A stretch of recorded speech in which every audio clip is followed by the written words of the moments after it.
ரிஷபம். ரிஷபராசிக்காரர்களுக்கு அபாரமான நன்மைகளை கொடுக்கக்கூடிய நிலைமையில 2025ஆம் ஆண்டு ஆரம்பிக்குது.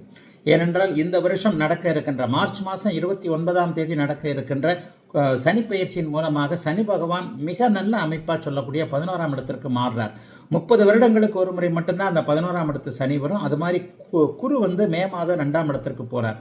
இந்த 2 அமைப்பும் ரிஷபராசிக்காரர்களுக்கு அப்படியே தாலாட்டு பாடுகின்ற அருமையான ஒரு அமைப்பு, தொட்டது தொடங்கக்கூடிய நல்ல அமைப்பு, தகரமும் தங்கமாகும்னு சொல்லுவோம்ல, அந்த அமைப்பு இப்போது இருக்கிறது. வருடத்தின் ஆரம்பத்தில் பார்த்தீங்கன்னா ராசியை புனிதப்படுத்தக்கூடிய அளவில் ராசிநாதன் அப்படியே ராசிநாதன் குருவின் பார்வையில் இருக்க, ராசியும் வலுவாக அப்படியே குருவின் இருப்பால் அபரிதமாக நல்ல விதமாக இருக்கு. 2025 போடுன்னு போடக்கூடிய அருமையான யோக அமைப்பு. ஐயா, யோகமாக இருக்கிறது அப்படிங்கிறதுக்காக நீங்கள் பாட்டில் வீட்டுக்குள்ளே பூட்டிக்கிட்டு கதவை பூட்டிக்கிட்டு தூங்கிக்கிட்டு இருந்தீங்கன்னா எதுவும் நடக்காதுங்க. உங்களுடைய முயற்சிகள் அத்தனையும் பலிக்கக்கூடிய தன்மைகள் நன்றாக இருக்கிறது. திருமணம் நடக்கும், புத்திர பாக்கியம் கிடைக்கும், நல்ல வேலை கிடைக்கும், நல்ல தொழில் அமையும், நல்ல வியாபாரம் இருக்கும், லாபங்கள் இருக்கும், 4 காசு வரும், அதை சேர்த்து வைக்கவும் முடியும்.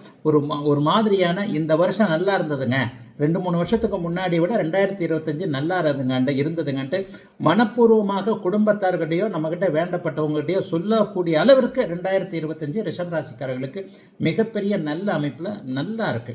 சரி, ஏதாவது பிரச்சனைகள் வருமா? ஐயா நல்லா இருக்கும்னு சொல்லிட்டீங்க. அப் அண்ட் டவுன்ஸ் தானே வாழ்க்கை.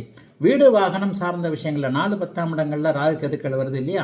அம்மாவுடைய உடல்நிலையை கொஞ்சம் கவனமாக பார்த்துக்கணும். ஏன்னா கொஞ்சம் வயதான அம்மாவை வச்சுருக்கிறவங்க அவங்களுடைய ஆரோக்கிய அமைப்புகளில் கொஞ்சம் கவனமாக இருங்க. டக்குன்னு அம்மாவுக்கும் நமக்கும் ஒரு உறவுகள் சரியாக இல்லாத தன்மைகள் அல்லது அம்மாவுக்கு உடம்பு சரியில்லாமல் போகிறது, வீடு வாகனம் வண்டி வாகனத்தில் அடிக்கடி பழுதுகள் ஏற்படுறது, வீடு சம்பந்தமான விஷயங்களில் ஏதாவது ஒரு பிரச்சனைகள் ஏற்படுகிறது, இந்த மாதிரியான ஒரு விஷயங்கள் தான் பிரச்சனைகளாக இருக்குமே தவிர எல்லாவற்றையும் என்னதான் பிரச்சனை வந்தாலும் அதை சமாளிக்கக்கூடிய தன்மைகள் கண்டிப்பாக இருக்கிறது.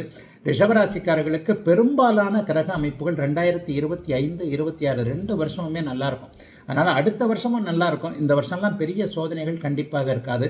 ரிஷபராசிக்காரர்கள் முழு மூச்சுடன் நல்ல விதமாக முயற்சியோடு செய்யக்கூடிய, எதுவும் பலித்து நல்லவைகள் நடக்கக்கூடிய யோக வருடம் 2025 ஆங்கில புத்தாண்டு.